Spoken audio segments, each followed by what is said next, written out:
Your film is now ready to be shown.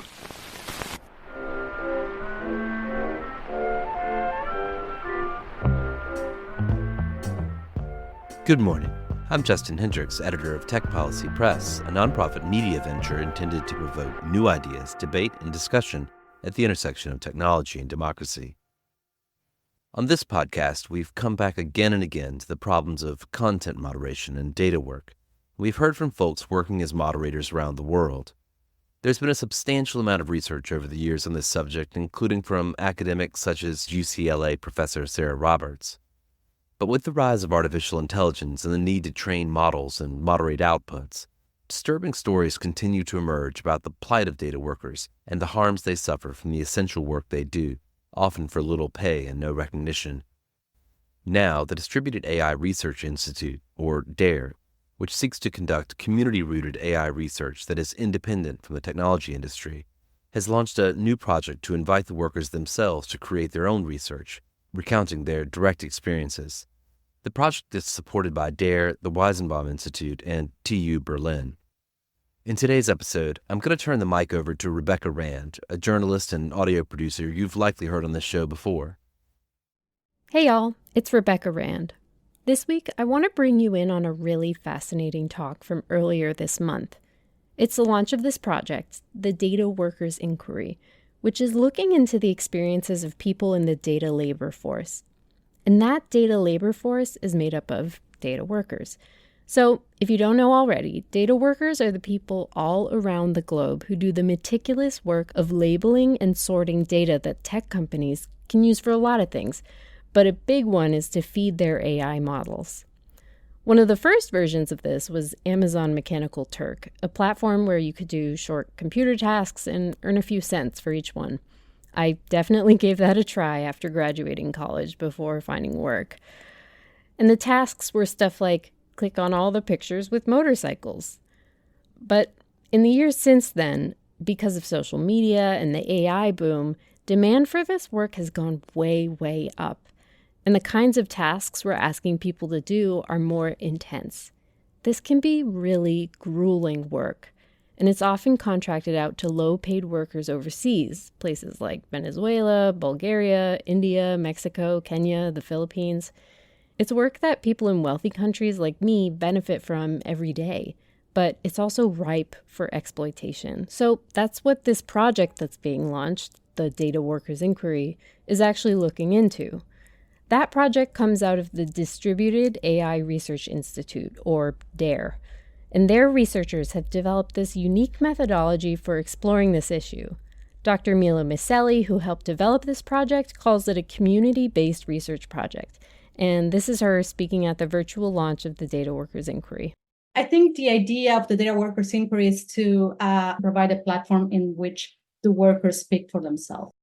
They create the research questions, they design the research questions, they design the investigation that they want to conduct in their workplaces with their co-workers.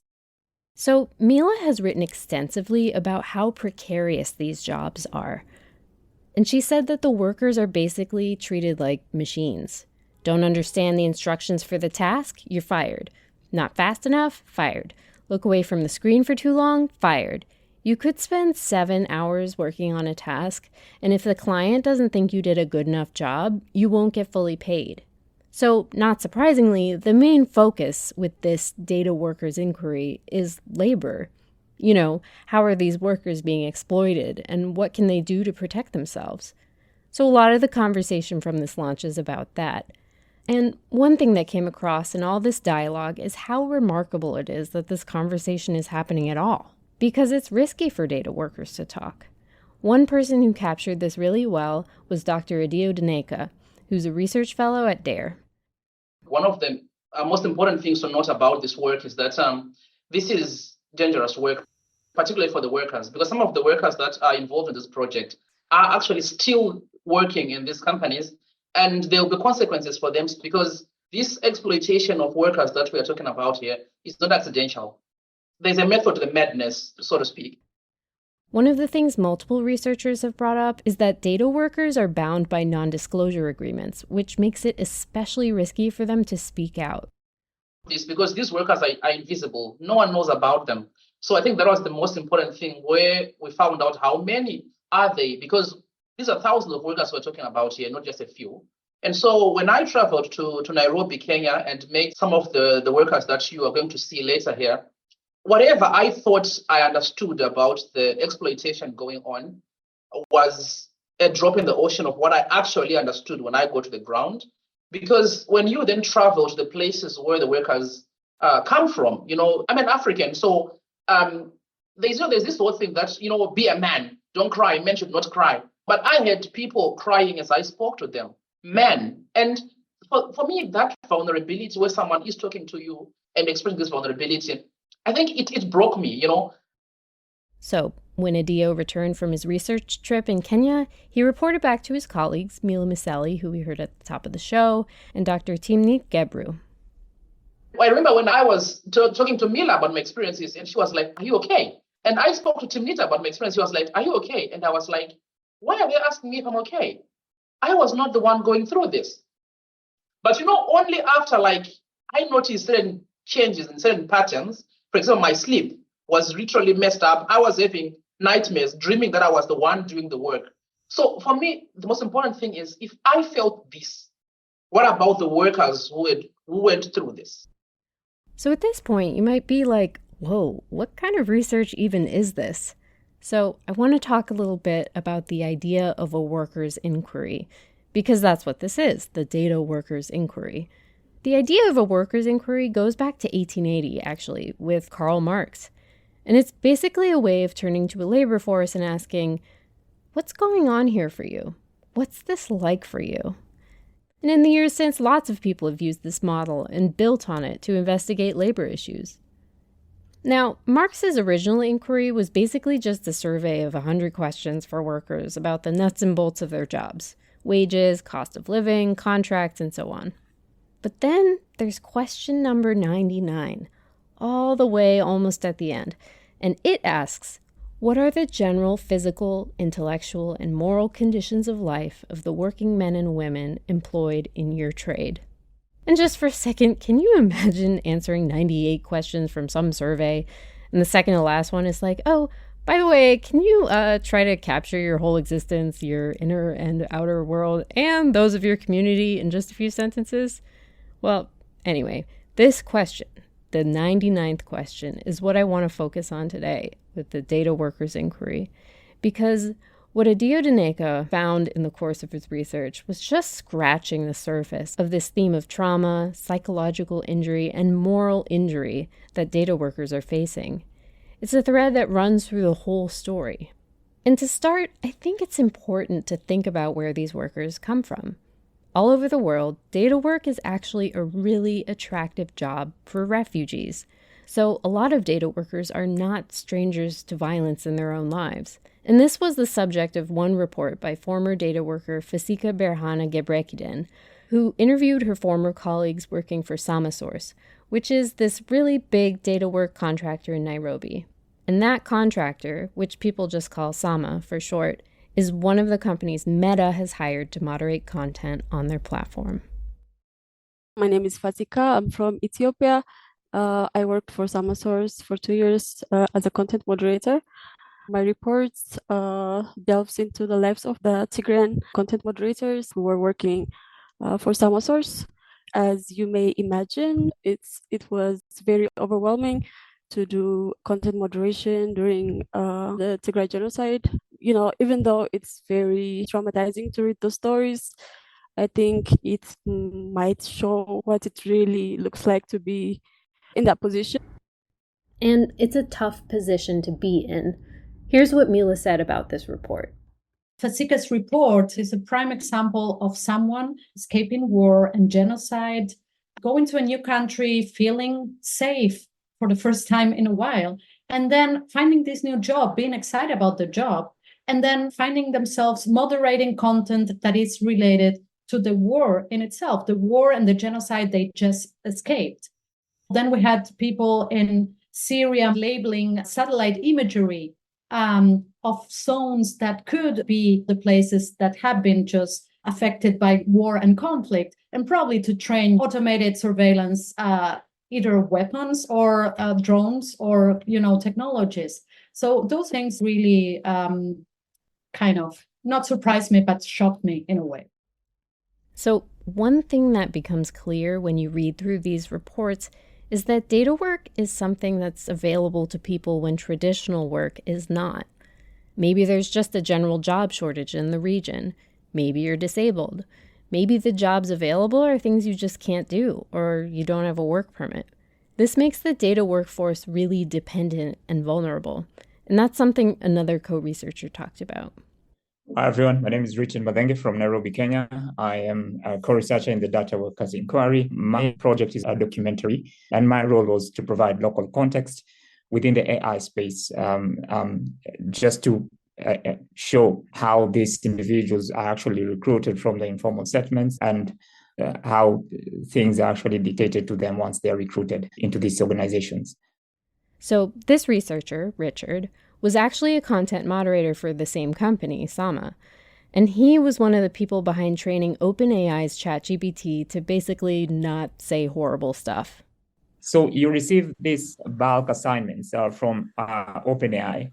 Then once you receive them, you are supposed to train the chatbot on how to work with toxic pieces of messages so that once the people who are going to interact with the platform in future will not have a hard time interacting with the platform. So for me and my counterparts, our responsibility was basically to be like a watchman standing on the gate to prevent gangsters or outsiders from, having an unsafe experience with the platform. So basically, that's in a nutshell, that was our assignments. In as far as that is concerned, the toxic pieces of text messages were very traumatizing and very disturbing, such that you could not walk around in the streets and have peace of mind. When I think about traumatized content moderators, because I've read about this on the news before, I think I typically assume they're dealing with pictures and video, which they definitely do. But as the founder of the African Content Moderators Union, Richard knows that even written content, just words on a screen, could be deeply disturbing. For his report, he actually did a video documentary, and he talked to a man named Mofat, who's a union chair and works with Richard. And he talked to him about how he got started labeling potentially offensive or illegal content. My name is Mofat Ochieng' Okinyi. I'm a Kenyan. I live here in Nairobi. I have been into tech for 3 to 4 years now. The first project that came in was purely text, but along the way, there were some pictures that were coming in. The target of the work was to label text. Some of the texts were really traumatizing, like if you read a text about someone raping a child. So when you read these texts and you come out of work, they stick into your mind to an extent that you find difficulty in sleeping. So before you go to bed, you will see a graphic picture of what you are reading during work, and you get scared, and then you might have difficulties in sleeping. And if you get a chance to sleep, you occasionally had very crazy nightmares.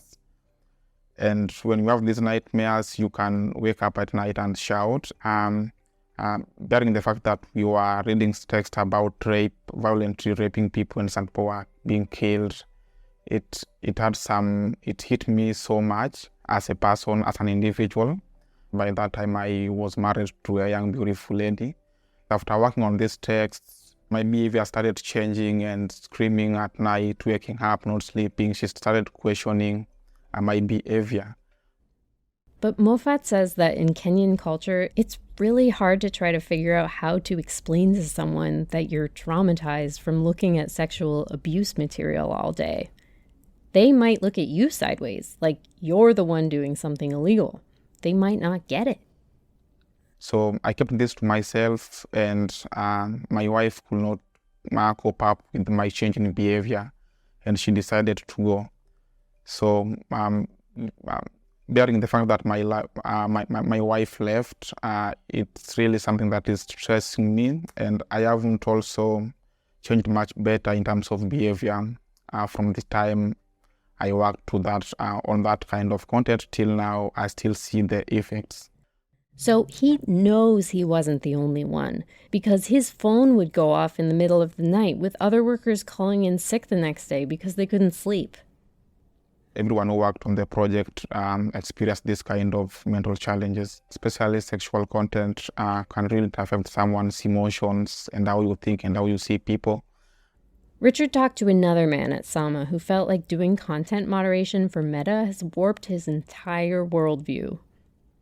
My name is Kings, so I got into this kind of work in November 2021. So it was traumatic. Yeah, so a lot of things they were redefining the very realm of a human being. Yeah, so it tears the veil of human, what makes it to be human. Yeah, so such things they tear my whole life. First of all, it comes with this paranoia. Yeah, they're haunting shadows. Yeah, also at night you cannot sleep. At the end of the day, what it has done to you is much more than what you expected. So during training, we had a chance to talk to a counselor who told us some very basic things about how dangerous that work was. When we started working on this kind of work, we really expected some kind of psychological support. So we expected that when we went to production, doing the real work and submitting to the client, we thought we would get a daily counseling sessions. But when we started working, we started experiencing some kind of strange behaviors in ourselves, and we told the managers that this work, it's not a normal work, it's still affecting our mental health and we need some kind of psychiatric support. But the feedback we got from our managers was that there is no time for counseling because the targets we were given were very high and we had to meet those targets before the end of the day. But in the second week of work, we were privileged to have one session with one of the counselors. And during that session, we came to realize that the person was very unprofessional and he didn't have any knowledge about what we were going through. And he didn't have knowledge of how to counsel those who are doing content moderation, such kind of work. So that's the only session we had. It was only one session, and then the effects were becoming more severe, and we pushed harder for us to have these sessions. And then when the company saw that we were pushing them so hard, they decided to send us to work from home so that we don't bother them anymore. One thing that came up again and again in these reports is that the people who do this labor don't get any credit for helping build these powerful platforms and tools. Oftentimes, they aren't even told who they're working for. That's a question Adio Danica had for Richard. And by this time, when you're working on ChatGPT, it had not yet blown to be the poster child of AI that it is today.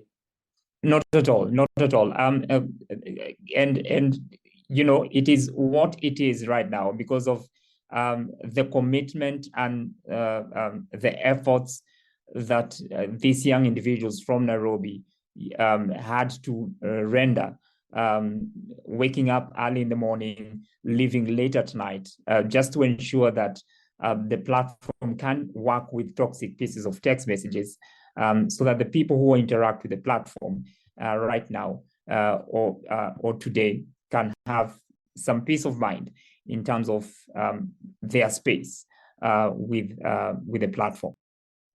Interesting. So, I'm intrigued by that. So, which leads me to my next question to both Moffat and Crystal, in that when you are working doing this data work, are you also aware of what you are making?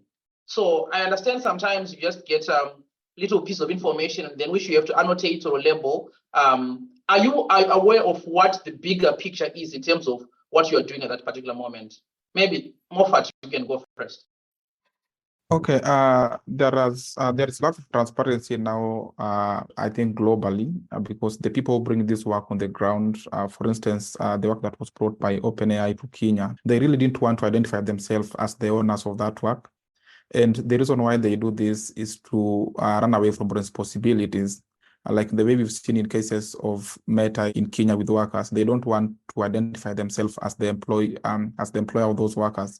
So in almost all of the projects that I've worked on, we really don't know the client, and that's also a very big concern, that because we cannot even hold them accountable when they violate our own rights. So there's no that transparency. Another one of the researchers on this project, her name is Crystal Kaufman. She had a similar experience doing data work in the US on that platform I was talking about earlier, Amazon Mechanical Turk. Actually, it's very, very similar. Working on Amazon Mechanical Turk, sometimes you would know what the company was. For instance, Google was pretty transparent about putting their name on things, but the system is set up such that a requester or the person who is requesting work to be done, the companies, individuals, can use whatever name they want.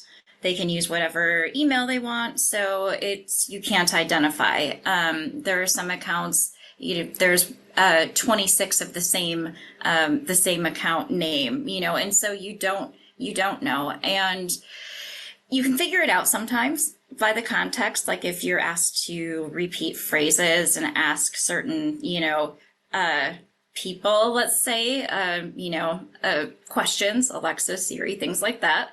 You can kind of figure it out. But there's, like Mofat said, there's a serious lack of transparency. One of the things that I've spoken about a lot and will continue to is I was looking at satellite imagery and aerial photographs one day, and I was asked to identify border crossings, and not your traditional drive through big structures, all of that. They were looking for footpaths and individual tire tracks where individuals were crossing the border. And I stopped and I thought about it. And I thought, are they sending help to these people? I didn't know where it was. Are they helping these people? Are these people going to be detained, imprisoned? Why am I doing this? And so I stopped because I didn't want to be responsible for anything bad coming to anybody. There are tasks out there. It's like, please take a picture of your foot with no explanation. And, it's just things like that. And you wonder what you're working on. Are you contributing to something that's going to harm somebody? This is an aspect of data work that is so overlooked. And I think it is an important conversation that we need to have. I think what needs to happen is there needs to be some sort of mental health support, because some of this content that is outsourced is horrific. People are exposed to awful things, and we all know because we've done the work.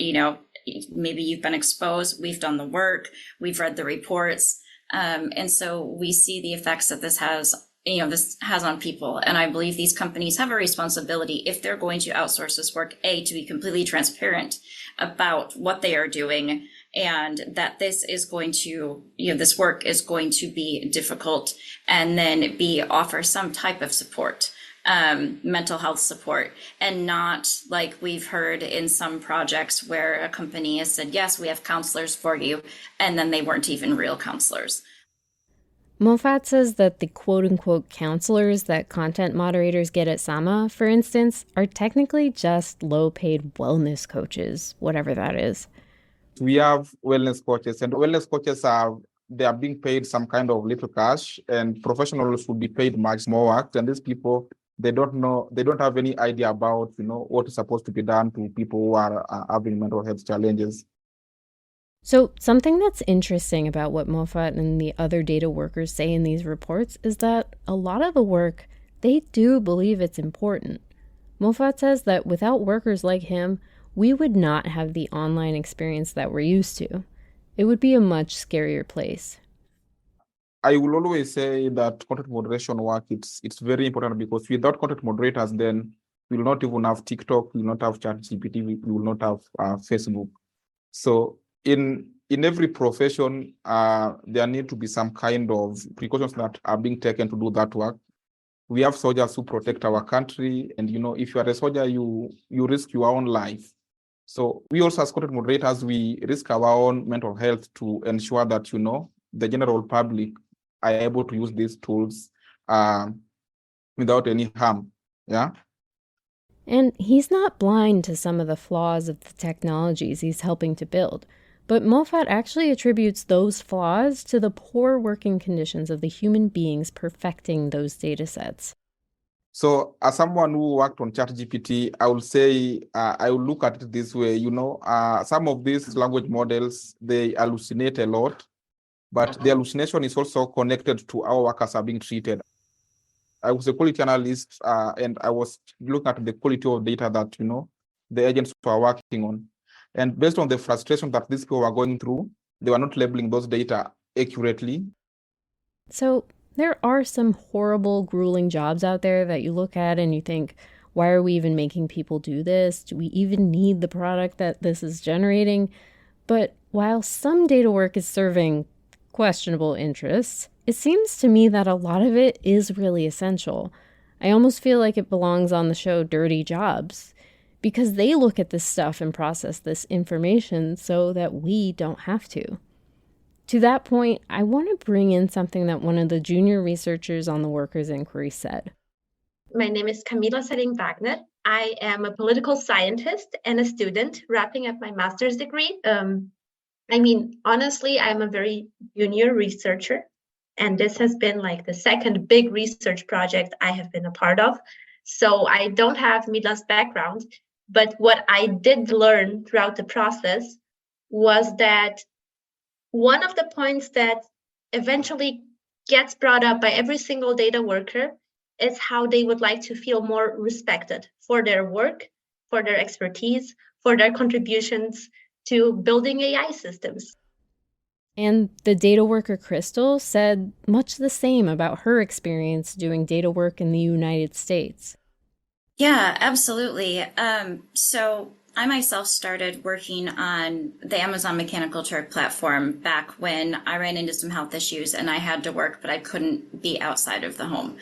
And through that, I had to go through so many different trainings and so many different, learn so many different skills. And upon talking to other data workers from other platforms, they do the same. I can't stress how much, people think that data workers are unskilled or that this is very easy work. And, sometimes you do get something that might be a little bit easy, but honestly, a lot goes into learning this stuff and it should be recognized and it should be transferable.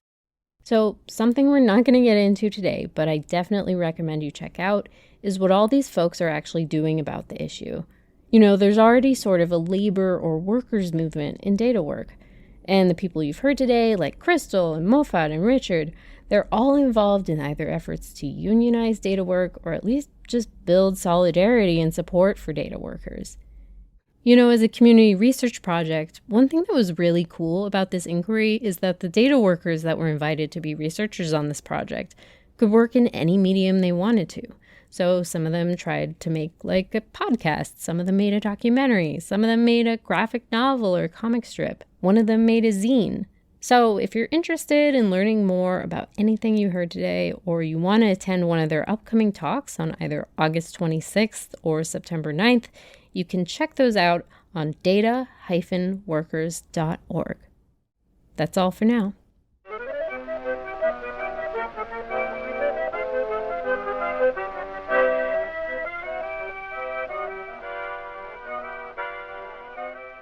That's it for this episode. I hope you'll send your feedback. You can write to me at justin@techpolicy.press. Thanks to Rebecca Rand, thanks to my co-founder Brian Jones, and thank you for listening.